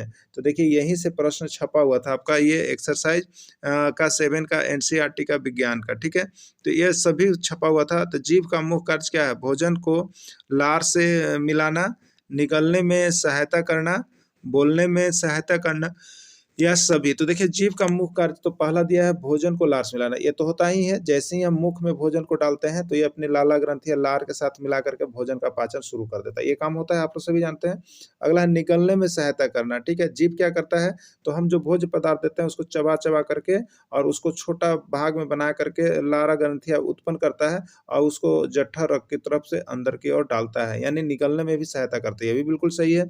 अगला है बोलने में सहायता करता है। अगर आपका जीभ नहीं है तो आप नहीं बोल सकते हैं। ठीक है, तो ये बोलने में भी सहायता करता है। इसका राइट आंसर क्या हो जाएगा? सभी हो जाएगा। तो इसका राइट आंसर सभी हो जाएगा। ठीक है, अगला प्रश्न है आपका, अमाशय में कौन सा रस स्रावित होता है? पलक पदार्थ का रस, जठर रस, पिठर रस या कोई नहीं? ठीक है, हमारा जो अमाशय है उसमें कौन सा रस स्रावित होता है? 1001 बार ये प्रश्न पूछा गया आपको, बहुत ही एमबीबीआई है, लगभग सब जगह पूछ दिया जाता है। तो अमाशय में जो होता है वो जठर रस होता है। कौन सा रस होता है? जठर रस होता है, जो भोजन को क्या करता है? पचने में सहायक करता है। तो अमाशय में जठर रस पाया जाता है। अब है, अमाशय में कौन सा अम्ल पाया जाता है? अमाशय में कौन सा अम्ल पाया जाता है? ये भी प्रश्न अब तक के प्रश्न में वेरी वेरी इंपॉर्टेंट है, 1001 बार आया हुआ है। और आपको हम बता दें, ये आपको यूपी टेट, उड़ीसा, जेटेट सब में पूछा गया है कि अमाशय में कौन सा अम्ल पाया जाता है? हाइड्रोक्लोरिक अम्ल, नाइट्रिक अम्ल, सल्फ्यूरिक अम्ल या कोई नहीं? ठीक है, तो अमाशय में कौन सा अम्ल पाया जाता है? अब आप लोग को पता चल गया होगा। अमाशय में जो भोजन पाचन के लिए होता है उसमें जो है आपको हाइड्रोक्लोरिक अम्ल, जिसको हम लोग HCl कहते हैं, हाइड्रोक्लोरिक अम्ल जिसको HCl कहते हैं, ये पाया जाता है। ठीक है, तो अमाशय में कौन सा अम्ल पाया जाता है? हाइड्रोक्लोरिक अम्ल पाया जाता है।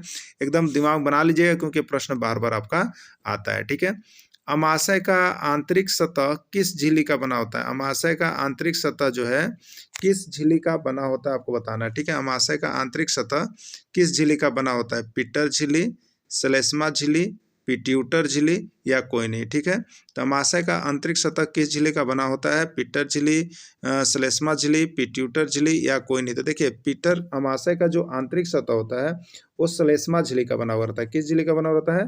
श्लेष्मा झिल्ली का बना हुआ रहता है आपका। ठीक है, चलिए अगला देखिएगा, छोटी आंत की लंबाई लगभग कितनी होती है? छोटी आंत की लंबाई लगभग कितनी होती है, आपको बताना है। ठीक है, 7.5 मीटर, 5.2 मीटर, 4.3 मीटर या 6.4 मीटर। देखिए, ये प्रश्न बहुत बार नहीं आए हैं, लेकिन 2-4 बार आए हैं। तो इसका आंसर है 7.5 मीटर। यकृत के संबंध में क्या सही है, आपको बताना है। जो हमारा यकृत है उसके संबंध में क्या सही है, आपको बताना है। ठीक है, तो अगला है यहाँ पर देखिएगा, यह लाल भूरे रंग की होती है। यकृत जो होता है जो वो लाल भूरे रंग की होती है। यह उदर के दाहिनी ओर अवस्थित होता है ना। उसके बाद होता है, यह शरीर की सबसे बड़ी ग्रंथि है। ठीक है, तो यह लाल भूरे रंग की होती है, बिल्कुल सही है। यह उदर के दाहिनी ओर स्थित होता है यकृत, ये भी सही है।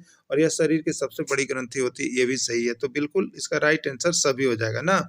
मानव शरीर की सबसे बड़ी ग्रंथि का नाम बताइए। मानव शरीर की सबसे बड़ी ग्रंथि का नाम बताइए। पिट्यूटरी ग्रंथि यकृत ग्रंथि, लार्वा ग्रंथि या कोई नहीं। तो मानव शरीर की सबसे बड़ी ग्रंथि जो आती है वो आपको ग्रंथि में अगर पूछेगा तो वो यकृत होता है। क्या होता है? वो यकृत ग्रंथि ही होता है। ठीक है।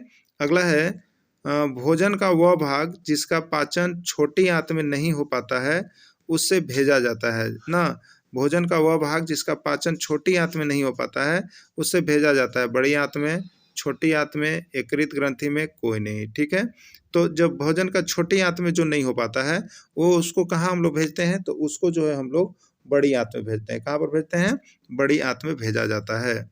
जीभ में स्वाद पहचानने के लिए होती है। हम लोग स्वाद जो पहचानते हैं वो किससे? जीभ से पहचानते हैं। ठीक है। तो जीभ में स्वाद पहचानने के लिए क्या होता है? जठर रस होता है, पीत रस होता है, स्वाद कलिकाएं होती है या कोई नहीं होता है। ठीक है। तो जीभ में जो होता है वो हमारा क्या होता है? तो आपको स्वाद कलिकाएं पाई जाती है जिसके आधार पर विभिन्न स्थानों पर यदि आप जोची लेते हैं तो विभिन्न प्रकार के स्वाद जो है प्राप्त होते हैं। तो स्वाद कलिकाएं हमारे जीभ में पाई जाती है। खाद्य पदार्थों का परीक्षण जो यहाँ पर दे रहा है अगला, खाद्य पदार्थों का पाचन होता है। खाद्य पदार्थों का पाचन होता है, ये नहीं है, आगे आप देखेंगे यहाँ पर अगला है आपका खाद्य पदार्थों का पाचन होता है। चलिए यही है जीभ में स्वाद पचाने के लिए। अगला है खाद्य पदार्थों का पाचन होता है बड़ी आंत, छोटी आंत, स्वांगीकरण या स्थायीकरण। ठीक है। तो खाद्य पदार्थ जो होते हैं उसका पाचन जो होता है वो कहाँ होता है? तो पाचन जो होता है आपको छोटी आंत में होता है। कहाँ पर होता है पाचन? छोटी आंत में होता है। ठीक है। अगला प्रश्न है अमीबा अपना भोजन किस विधि द्वारा करते हैं? अमीबा जो होता है वो अपना भोजन किस विधि के द्वारा करते हैं? कुटपाद विधि, मकरंद, अनाज के दाने तथा कीड़े मकोड़े को पकड़कर खाते हैं या यहाँ पर कुतर कुतर कर खाते हैं। तो अमीबा अपना भोजन किस विधि से करते हैं? तो देखिए आपको बता देते हैं। ठीक है। अमीबा अपना भोजन एक है कुटपाद विधि, एक है मकरंद, एक अनाज के दाने तक कीड़ों मकोड़ों को पकड़ कर खाती है और कुतर कुतर कर। देखिए मकरंद तो ये आप समझ गए होंगे, मधुमक्खी की तरफ से मकरंद, ये फूलों के रस को चूस करके मकरंद बनाते हैं और ये अपना भोजन बनाते थे। तो मधुमक्खी का विधि है। ठीक है। और कुतर कुतर कर भी आप देख लिए ये किसका विधि है भोजन बनाने का? चूहा का है। और अनाज के दाने तथा कीड़े मकोड़ों को पकड़ खाते हैं तो घटपर्णे कस का पौधा का है। तो अब आपके पास बचा एक ही ऑप्शन, वो है कुटपाद विधि। तो यही है आपका यहाँ पर करने का। तो अमीबा में जो भोजन होता है वो किस विधि से होता है? कुटपाद विधि तरफ से होता है। कैसे होता है? कुटपाद विधि से अमीबा में भोजन होता है। ठीक है। अगला है मधुमक्खी अपना भोजन किस विधि द्वारा करते हैं? मधुमक्खी अपना भोजन किस विधि के द्वारा करते हैं? कुटपाद विधि के द्वारा, फूलों के मकरंद को चूसकर, कुतर कुतर कर या कोई नहीं। ठीक है। तो देखिए अभी आपने देखा कुटपाद विधि द्वारा किसका होता है? तो कुटपाद विधि द्वारा अमीबा का होता है। कुटपाद विधि द्वारा किसका होता है? अमीबा का होता है। अब फूलों के मकरंद को चूसकर कौन बनाती है? तो मधुमक्खी कहते हैं, जिसको लोग मकरंद विधि कहते हैं। तो ये मधुमक्खी का हो गया। और अगला है देखिए कुतर कुतर कर, क्या है आपका? कुतर कुतर कर। ये कौन करता है? चूहा करता है। ठीक है। चूहा करता है कुतर कुतर कर। अगला है कोई नहीं। तो यहाँ पर राइट आंसर हो जाएगा, यहाँ पर फूलों के मकरंद को चूस कर करती है मधुमक्खी अपना भोजन। तो देखिए इस तरह का प्रश्न आप अगर प्रैक्टिस सेट में ढूंढ रहे हो तो नहीं मिलेगा, क्योंकि किताब से वो बना हुआ नहीं रहता है, वो तो बने हुए रहते हैं किसी और के, लेकिन बस एग्जाम आते हैं तो ऊपर के रेफर चेंज करके आपको दे दिए जाते हैं। इसलिए आप लोग जल्दी करके यहाँ पर जुड़ेंगे और सारे एनसीईआरटी का जो नोट्स और पीडीएफ आपको मिल रहा है इसको पढ़ लेंगे और इस पर आधारित सारे वीडियो को देख लेंगे। तो आपको यहाँ पर सारी परीक्षाएं, हम एक परीक्षा की बात नहीं कर रहे हैं, सिर्फ सहायक अध्यापक आकलन परीक्षा के झारखंड में जितनी परीक्षाएं हैं सभी राज्यों में, उसको आप जरूर क्रॉस कर जाइएगा। ठीक है। तो आप सभी को धन्यवाद। आप सभी बहुत जल्द जुड़ जाएंगे। इस बोतल में 15 बोतल पानी से भरे हुए, देखिए यहाँ पर क्या दे रहा है कि 30 बोतल में 15 बोतल पानी से भरे हैं, खाली बोतल का प्रतिशत ज्ञात कीजिए। ठीक है। तो 30 बोतल था टोटल, उसमें 15 बोतल पानी से भर गया, तो खाली बोतल कितना होगा निकाल लीजिए। खाली बोतल की संख्या, तो 30 में से 15 घटाएंगे तो 15, यानी खाली बोतल 15, और बट्टे नीचे कुल बोतल होगा, तो कुल बोतल है 30 और इंटू क्या कर देंगे, प्रतिशत निकालना है इसलिए 100। 15 दूनी कितना हो गया? 30 हो गया, और 2 से 100 कितना बार में कटेगा? 50 बार में, तो 50%। आंसर इसका राइट हो जाएगा 50%। तो इस तरह से नैनो सेकंड में आप इसका आंसर निकालिएगा, नीचे आंसर बना हुआ है। ठीक है। अगला देखिएगा, 70 बच्चों के समूह में, 70 बच्चों के समूह में, देखिए कुल बच्चे कितने हैं? 70। 70 बच्चों के समूह में 90% बच्चे मेडिकल पास हैं, तो मेडिकल पास बच्चों की ही संख्या ज्ञात करना है। तो कुछ नहीं है, देखिए जो चीज दिया है उसी को बताना है। तो 70 टोटल बच्चे कितने हैं आपको? 70 हैं। टोटल बच्चे कितने हैं? 70।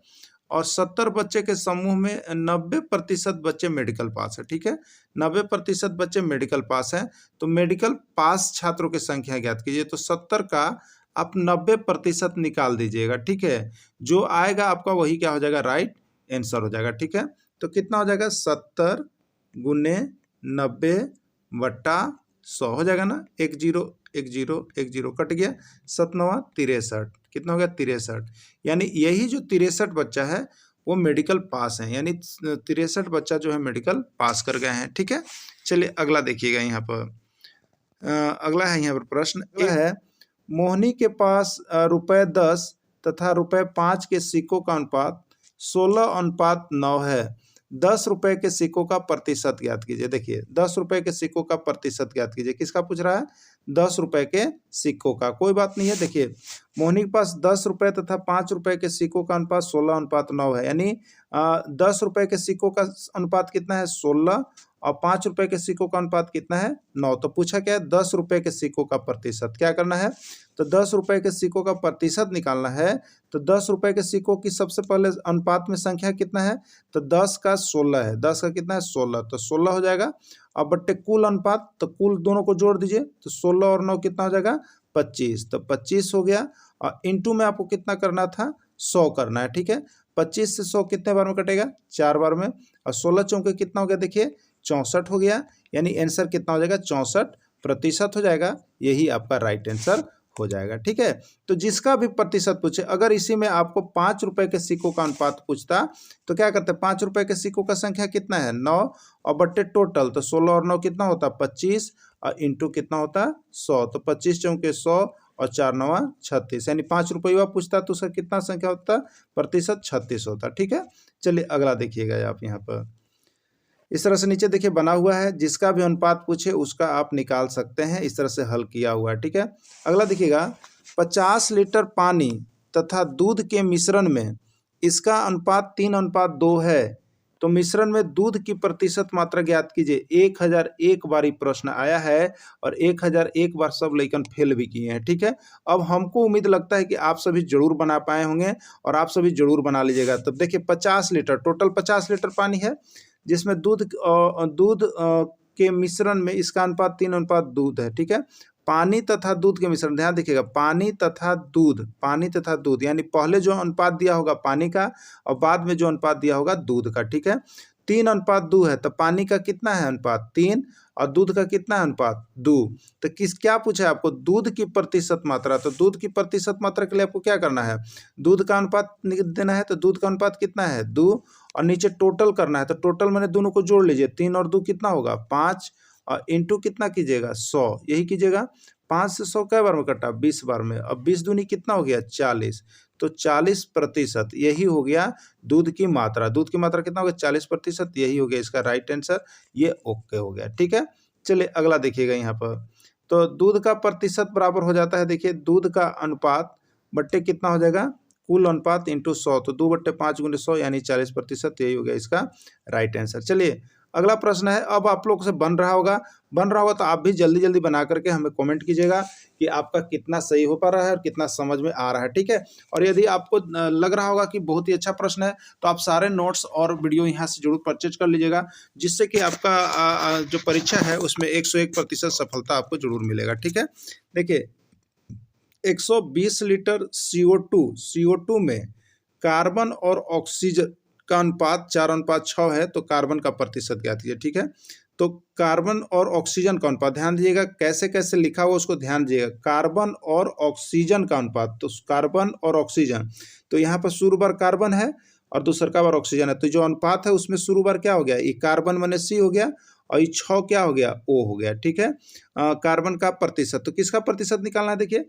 कार्बन का प्रतिशत, तो कार्बन का अनुपात निकालेंगे और नीचे कितना हो जाएगा, टोटल कर लीजिएगा, टोटल और इंटू 100, यही करते हैं ना। तो देखिए कार्बन का कितना है बताइए, कार्बन का है देखिए, कार्बन और ऑक्सीजन, तो कार्बन का है 4 और बट्टे नीचे टोटल, तो टोटल कितना हो जाएगा 4 और 6, कार्बन और ऑक्सीजन 4:6 है, तो 4 और 6 10 और इंटू क्या कर लीजिएगा 100, तो 10 से ही 100 कितने बार में कटा, 10 बार में, और 4 दही हम कितना हो गया 40, यानी कितना हो गया 40% हो गया। ये 40% किसका आंसर आया, तो देखिए 40% जो आया वो कार्बन का आया। शुरू बार कार्बन का था इसलिए कार्बन का, यदि ऑक्सीजन का पूछता है तो ऑक्सीजन का कैसे निकालते हैं, ऑक्सीजन का 6 है तो 6 और बट्टे टोटल, तो 4 और 6 इसको जोड़ लीजिएगा 10 और इंटू कितना हो गया 100 हो गया, 10 दही हम 100, यानी 60% क्या होता है इसमें ऑक्सीजन होता है। ठीक है, लेकिन आपसे कार्बन का पूछा है तो कार्बन का हो गया 4/10 गुने 100, 10 दही हम 100, 4 दही हम के 40, से ही आंसर हो गया। तो इस तरह से देखिए आप बहुत जल्द और बहुत ही सही तरीकों से सब सारे प्रश्नों को आप बना सकते हैं अनुपात वाला। ऐसा नहीं कि नहीं बनेगा, तो आप लोग जरूर इसको बना लीजिएगा, और दिक्कत है तो हमारा मोबाइल नंबर दिया हुआ उस पर कॉल करके आप लोग जरूर पूछ लीजिएगा। ठीक है, चलिए अगला है, किसी परिवार के खर्च तथा बचत का अनुपात 3:7 है। ठीक है, किसी परिवार के खर्च तथा बचत का अनुपात 3:7 है। तो खर्च कितना है 3 है और बचत कितना है आपका 7 है।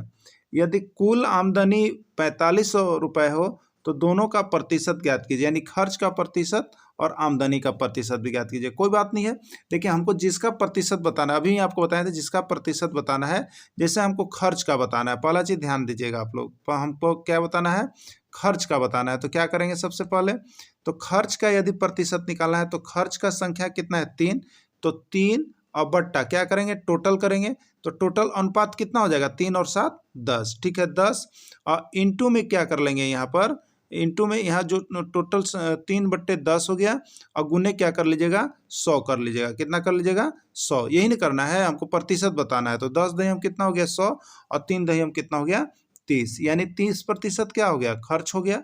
अब देखिए तो बचत का निकालना है, तो बचत का कितना कीजिएगा 7/10 और गुने कितना हो गया 100, 10 दही हम 100 और 7 दही हम 70 हो गया, यानी 30% और 70%। तो 30% खर्च है और बचत है 70%।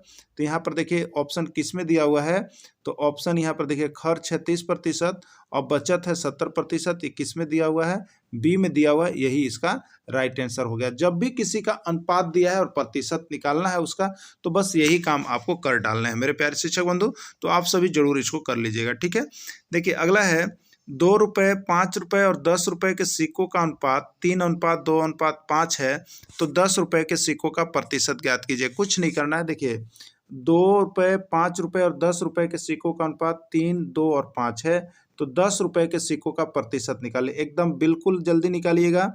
तो 10 रुपये के सिक्कों का प्रतिशत निकालना है, तो 2 रुपये का अनुपात कितना हो जाएगा 3, 5 रुपये सिक्का का अनुपात कितना हो जाएगा 2x, 10 रुपये सिक्का का अनुपात कितना हो जाएगा 5। तो 10 रुपये सिक्का का प्रतिशत निकालना है, तो 10 रुपये सिक्का का अनुपात है 5, अब बट्टे टोटल कीजिएगा, तो टोटल कैसे सबको जोड़ लीजिए जितना अनुपात में है, तो 3 2 5 और 5 10, तो बट्टा टोटल हो गया 10 और इंटू बस कर देना है 100, 10 दही हम कितना हो गया 100 हो गया और 5 दही हम कितना हो गया 50 हो गया, यानी 50% जो सिक्के हैं वो 10 रुपए के सिक्के हैं। ठीक है, 10 रुपये सिक्का उसमें कितना है 50%, 50 किस में ऑप्शन है, सी में ऑप्शन है, तो सी इसका राइट आंसर हो गया। ठीक है, एक प्राणी है, आपको बताना है कि मानव किस प्रकार का प्राणी है। ठीक है, आर्थिक प्राणी है, राजनीतिक प्राणी है, सामाजिक प्राणी है, कोई नहीं। तो मानव जो है एक क्या है, वो सामाजिक प्राणी है। ये भी प्रश्न आपका पूछा गया है बिहार में। ठीक है, विवाह का सही उम्र है, आपको बताना है कि विवाह का सही उम्र है लड़का का 20, लड़की का 18, लड़की का 18, लड़का का 18,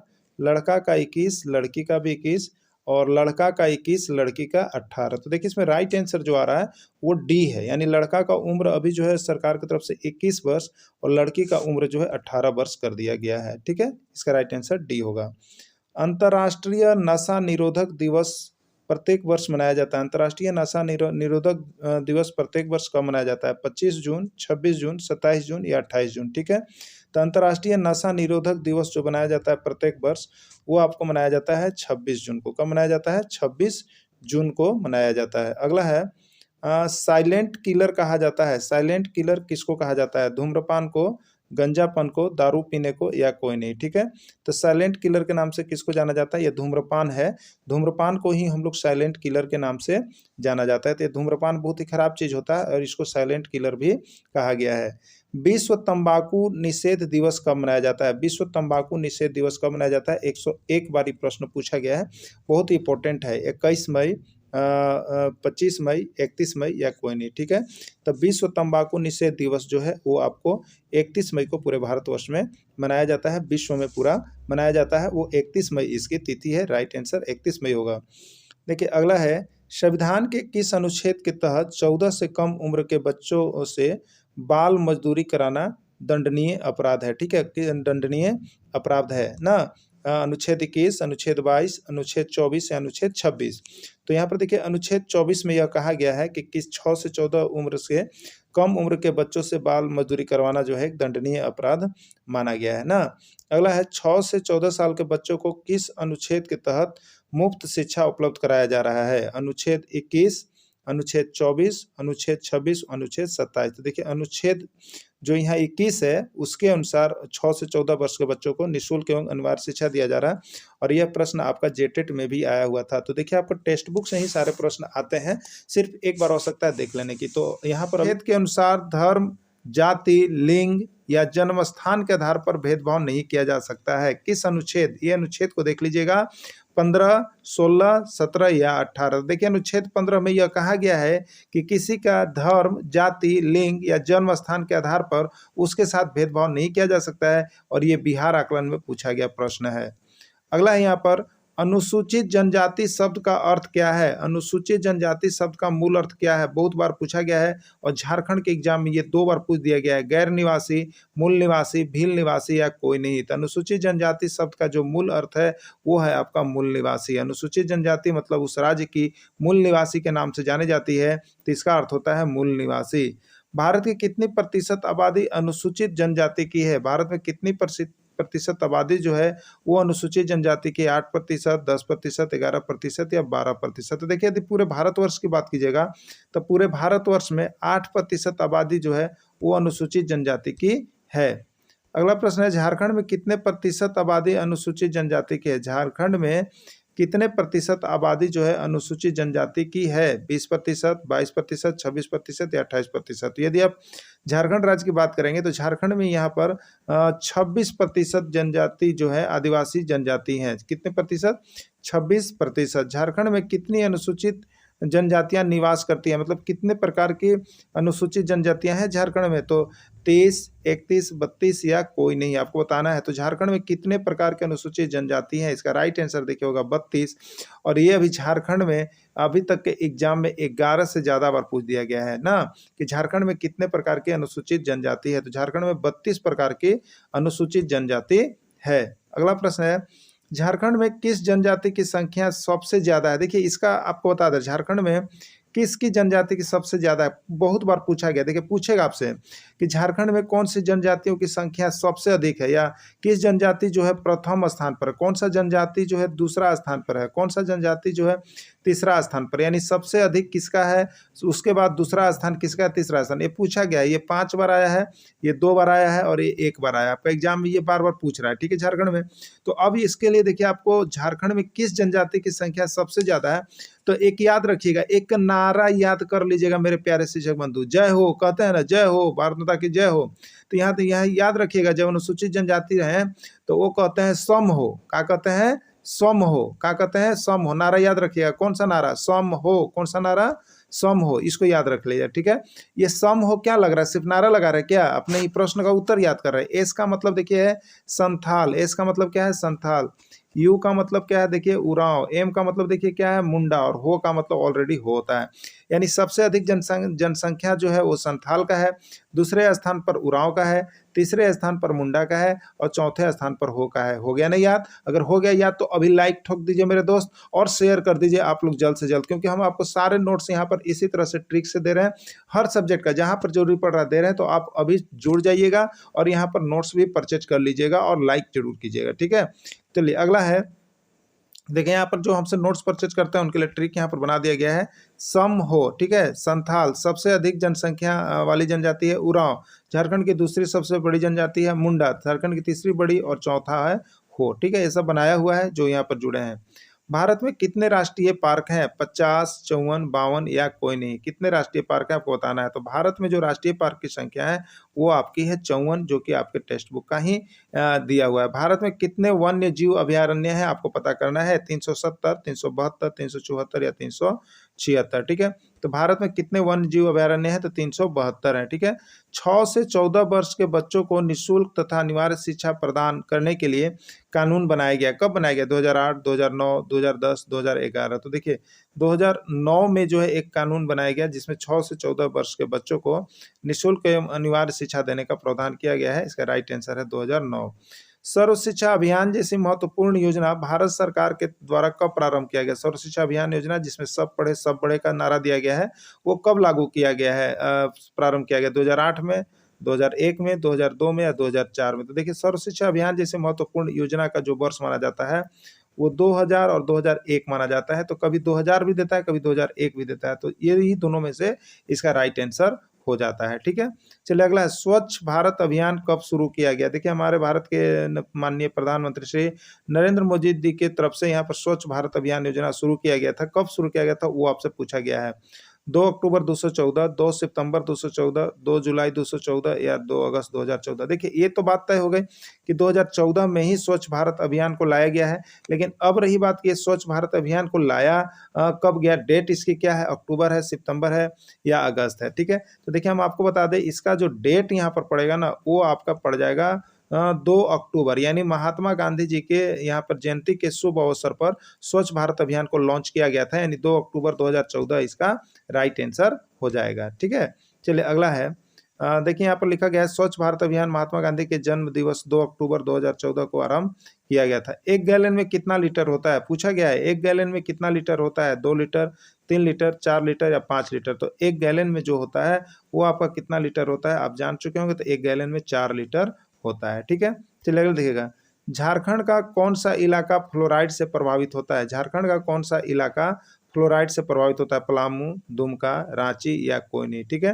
तो झारखंड का कौन सा इलाका? तो झारखंड का देखिए यहाँ पर पलामू जो क्षेत्र है वो आपका फ्लोराइड से प्रभावित क्षेत्र है और फ्लोराइड जो होता है बहुत नुकसान करता है।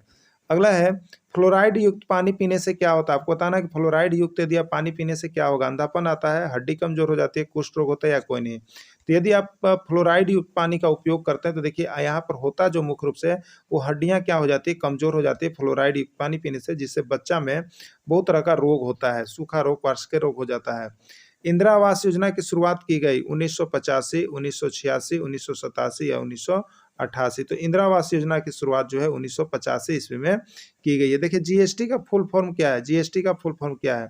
अगर आपने यहाँ पर टेट दिया होगा तो आप देखे होंगे आया था, दोनों बार आया, 2013, 2016, ठीक है। तो देखिए ये किससे है? ये आपको पूरे हम फुली टेक्स्ट बुक से ही सारा चीज दे रहे हैं। आपको लगेगा कि हम बाहर से नहीं, पूरे फुली टेक्स्ट बुक दे रहे हैं। Goods and service tax, goods service tax, कोई नहीं। तो देखिए इसका सही आंसर जो हो जाएगा वो आपका हो जाएगा गुड्स एंड सर्विस टैक्स। क्या होगा? Goods and service tax. यही प्रश्न आया हुआ है 2 बार आपका झारखंड में और ये किताब का ही है। जीएसटी लागू किया गया, कब लागू किया जीएसटी? 1 जुलाई 2016, 1 जुलाई 2017, 1 जुलाई 2018 या 1 जुलाई 2019? तो जीएसटी कब लागू किया गया? ये भी प्रश्न आपका झारखंड में पूछ दिया गया है, ठीक है। तो 1 जुलाई 2017 को जीएसटी लागू किया गया था, ठीक है।